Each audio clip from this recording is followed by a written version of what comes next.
Hi, it's Pamela from Abundant Joy Gifts, and it's hashtag Storytime with Pam. And today I get the honor of having my cousins, Ava and Olivia, and their pup, Millie, join us for the story today. Yes, hello. We're going to be reading Moosetache. So, you ready? Yeah? Okay.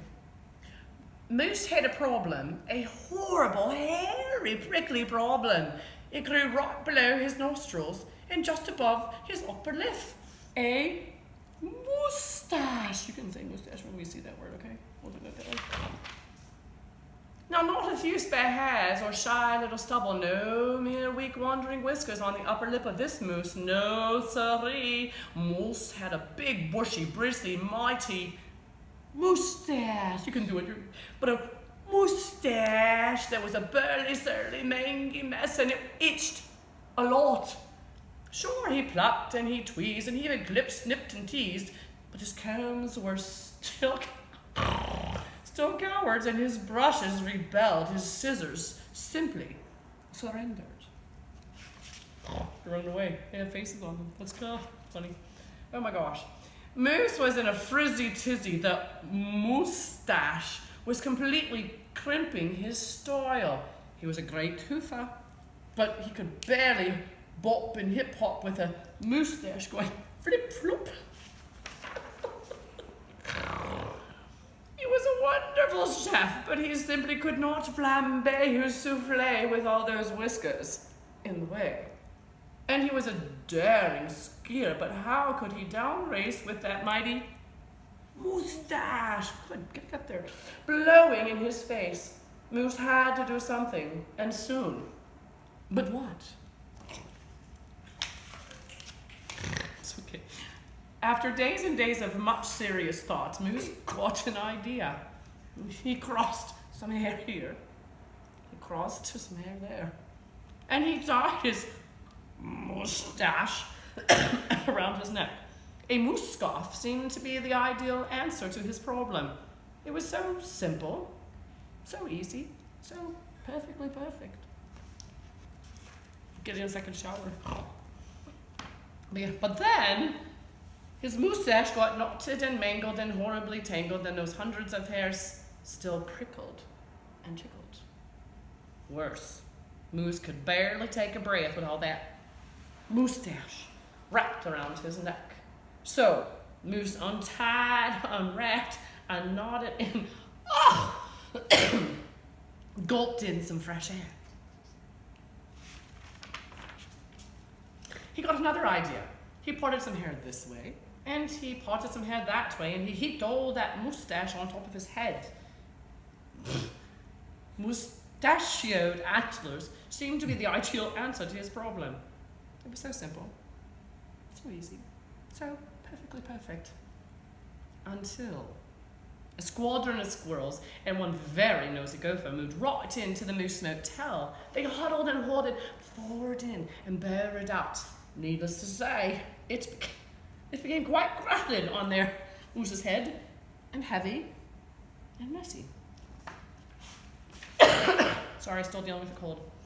And very, very noisy. The squirrely, chitting and chatting squeals and squawks woke Moose every morning before the crack of dawn. And the gopher was giving the moose one hairy headache. Moose needed his sleep.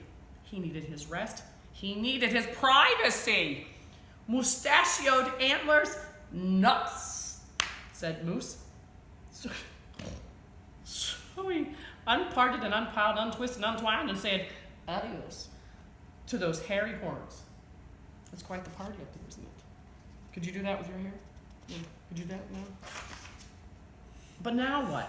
What? The miserable moose took hold of a hunk of hair, then he roped it, and he tethered it, tied, tamed, a moose tail. Now that was so simple, that was so easy, that was not so perfectly perfect. Talk about a dizzy do, oh my. Moose didn't know if he was coming or going. Backward, forward, this way, that. He didn't know which end was which. Moose had a bail on his tail. then, call it fate, call it destiny, it was probably dumb luck. But one day, Moose tripped on his Moosetache and just had no time to duck. Oof! Pardon me, pardon me. They both said it as they bumped. Then they blinked, and they stared, and their hearts went thump-a-thump. Oh, must be a girl, hey? Oh, she is a girl. There you go. She was a moose with a bouffant so bodacious, outrageous, well, it was just plain old big. Hair after hair piled higher than high. A sky-scraping dew of glorious curls, a tower of swirling twists and twirls. She was simply splendid, stupendous, absolutely superb. Of course, Moose had to ask how she did what she did to get such a dew. Well, Miss Moose winked, then whispered, "Just a little glue." So, she helped he fearlessly plunge a hoof into a fat pot of the white gooey goop, and carefully, oh so carefully, they glopped and they plopped, they pasted and they pressed, they coaxed and curled every truly unruly wayward whisker. Around and around they tweaked and twirled those horrible hairs, until Moose's once mangy mess was now a wondrous, winding wave of marvelous, can you say with me this time? Moosetache.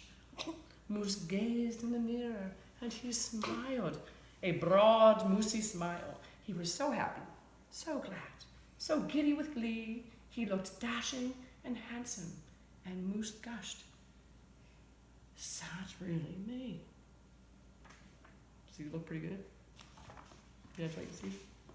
Oh my! With not a care for one hair, the moose pair boogied and bumped, and their cooking was hot, hot, hot. Oops, I skipped. They skied downhill, even uphill. Oh my, they must have got married. So of course it wasn't long after that Moose and his Moosetache and his beautiful bride fox-trotted and tangoed and waltzed down the aisle. Good hair days, bad hair days. They vowed to love and to cherish, and with their hearts heaped with love, and so that pot's full of poop, and pots filled with goop, they both sighed, "I do glue," and promised never to pot. It was so simple, so easy, and so perfectly perfect. And it stuck. The end. Can we buy? Yay!